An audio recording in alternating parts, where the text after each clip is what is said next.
बिस्मिल्लाहिर्रहमानिर्रहीम अस्सलाम वालेकुम। मेरा नाम हसन अब्दुल्ला है and welcome to the another episode of हमारे मसाइल। आज हम जिस सोशल प्रॉब्लम के बारे में बात करेंगे that is more associated with the psychological problem.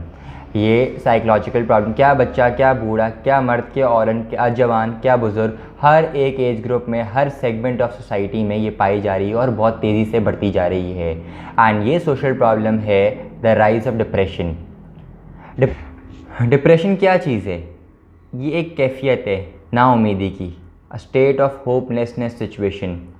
जब इंसान मुसलसल मेहनत करता है और मुसलसल एक चीज़ के पीछे स्ट्राइव करता है बट अनफॉर्चुनेटली उसके हक़ में रिज़ल्ट नहीं आता तो वो नाउमीद होने लगता है।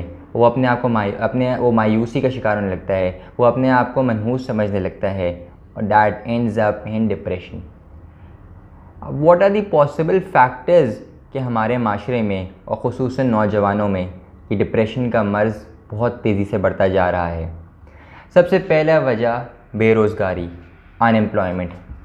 ये क्या चीज़ है कि जब इंसान विलिंग भी हो, एबल भी हो but is unable to find a suitable job for himself, उसके पीछे ख़र्चे बहुत ज़्यादा हों और उसको वो ख़र्चे पूरे करने के लिए जायज़ रास्ते ना मिल रहे हों, वो मुसलसल कहीं न कहीं रोज़गार के लिए अप्लाई कर रहा हो बट उसको जॉब ना मिल रही हो तो वो एहसास कमतरी का शिकार होने लगता है। वो अपने आप को मनहूस डिफ़ाइन करने लगता है। वो अपने आप को वो नाउमीद हो जाता है और वो डिप्रेशन का शिकार हो जाता है। Second, another factor that can be associated with depression is the rise of girlfriend and boyfriend culture, जिसको हम इश्क मजाजी भी कहते हैं।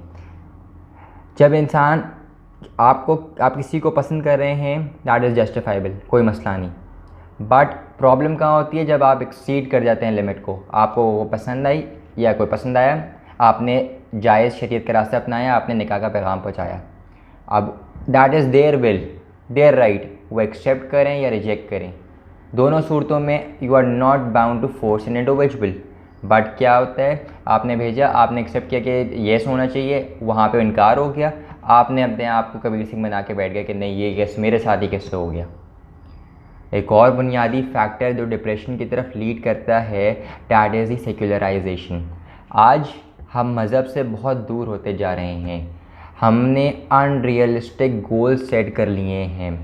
हमने फिल्म्स ड्रामा से इंस्पायर होके अपने आइडियोलॉजी सेट करना शुरू कर दी हैं। हम कोई भी चीज़ को अपने टारगेट बनाते हैं तो हम उसके लिए unrealistic ways to achieve use कर देते हैं। हम बेबी स्टेप्स नहीं लेते। हम चाहते हैं एक ही छलांग में हम ऊपर पहुंच जाएं, ओवरनाइट सक्सेस मिल जाए। एंड रिज़ल्ट क्या होता है कि इंसान जब उस चीज़ के लिए निकलता है मुश्किलात आती हैं, और जब मुश्किलात आती हैं वो मेंटली तैयार नहीं होता। उसने विजुलाइज़ किया होता है थ्रू ड्रामाज और उसकी इमेजिनेशन इतनी आर्टिफिशियल वे में चली गई है कि वो अनरियलिस्टिक वे में सोच रहा होता है और उसको होता है कि वन गो में चला जाएगा, और जब उसमें ज़रा सी भी मुश्किल आती है वो मायूस हो जाता है। एंड रिज़ल्ट वो डिप्रेशन का शिकार हो जाता है। अब हम अगर देखें तो क्या ऐसी चीज़ें हैं जो हमें डिप्रेशन की तरफ जाने से रोक सकती हैं। इस पर अगर हम हज़रत अली के कौल पे गौर करें जिसका मफ़हूम है कि मैंने अपने इरादों को टूटने से अल्लाह को पहचाना, ये बहुत गहरी बात है कि एक खलीफा है और हज़रत अली जिनका बहुत बड़ा मकाम है हमारी इस्लाम में, जो कि हजूर के दामाद भी थे, पहले बच्चे जिन्होंने इस्लाम को कबूल किया, वो फरमा रहे हैं कि जब मेरा इरादा मतलब मेरी विल के अगेंस्ट कोई चीज़ जाती है तो मैंने पहचाना कि तब मैं उस चीज़ से मैंने पहचाना कि अल्लाह की ज़ात है जो कि एग्जिस्ट करती है, कोई तो ज़ात है जो निज़ाम हस्ती चला रहा है। एक हर वजह इससे हमें क्या अगर अंदाज़ा लगाएं कि इंसान के बस में दुनिया दारुल असबाब है कि आपने जायज़ रास्ते में रह के जायज़ असबाब इख्तियार करके मेहनत करनी है, मेहनत पे यकीन मेहनत करनी है, और आपका रिज़ल्ट जो है वो मैटर करता है अल्लाह के ऊपर। आपने बस मेहनत करनी है, रिज़ल्ट डजंट मैटर। कामयाबी नाकामी इज़्ज़त ज़िल्लत अल्लाह के हाथ में। आप मेहनत करें और रिज़ल्ट अल्लाह पे छोड़ दें। अल्लाह ताला ने कुरान में फ़रमाया है, इसका मफ़हूम है कि मैं तुम्हें ज़रूर आज़माऊँगा, तुम्हें देकर भी आज़माऊँगा, तुम्हें लेकर भी आज़माऊँगा। आज हम समझते हैं कि अगर हम पैसे वाले हो गए हैं, हमारे पास बहुत कामयाबी आ गई तो अल्लाह हमसे राज़ी होगी, और अगर हमसे ये चीज़ें चली गई और हम पे सख्तियाँ आ गई तो अल्लाह हमसे नाराज़ हो गया है। अल्लाह ने तो कुरान में साफ साफ फरमाया है कि मैं तुम लोगों को आज़माऊँगा। एक हदीस कुदसी है जिसका मफ़हूम है, अगर हम इस पर गौर कर लें और इसको हम समझ लें तो हमारी डिप्रेशन का आधे से ज़्यादा इलाज इसी हदीस से हो जाता है, हदीस कुदसी से। हदीस कुदसी क्या चीज़ है? अल्लाह ताला का फ़रमान जो कि हुज़ूर सल्लल्लाहु अलैहि वसल्लम के ज़रिए हम तक पहुँचाए। हदीस कुदसी में अल्लाह पाक फरमाते हैं, इसका मफ़हूम है कि ए अब्ने आदम, एक तेरी चाहत है एक मेरी चाहत है, होगा तो वही जो मेरी चाहत है, बस अगर तूने सुपुर्द कर दिया अपनी चाहत को मेरी चाहत में तो तुझे वो भी दूंगा जो तेरी चाहत है। लेकिन अगर तूने मुखालफत की तो होगा तो वही जो मेरी चाहत है, लेकिन तुझे तेरी चाहत के पीछे भगा भगा के थका दूंगा, और होगा तो वही जो मेरी चाहत है।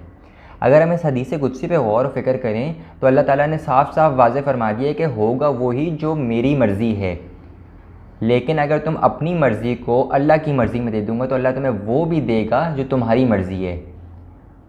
और वो क्या चीज़ है कि जब हम अल्लाह को राज़ी करेंगे तो अल्लाह जब खुश होगा तो अल्लाह हम पे रहमतें बरसाएगा, हमसे राज़ी होगा, हमारे लिए आसानियाँ पैदा करेगा, हम पे नेक हुक्मरान मुसल्लत करेगा, हम पे आदिल बादशाह आएंगे और हम पे अल्लाह की नेमतें आएंगी जिसका हम जितना शुक्र अदा करेंगे और उस पर उतनी नेमतें बढ़ेंगी। और ये डिप्रेशन और जितने मेंटल हेल्थ इश्यूज़ एसोसिएट हुए में हैं, इन सब में कमी आ जाएगी।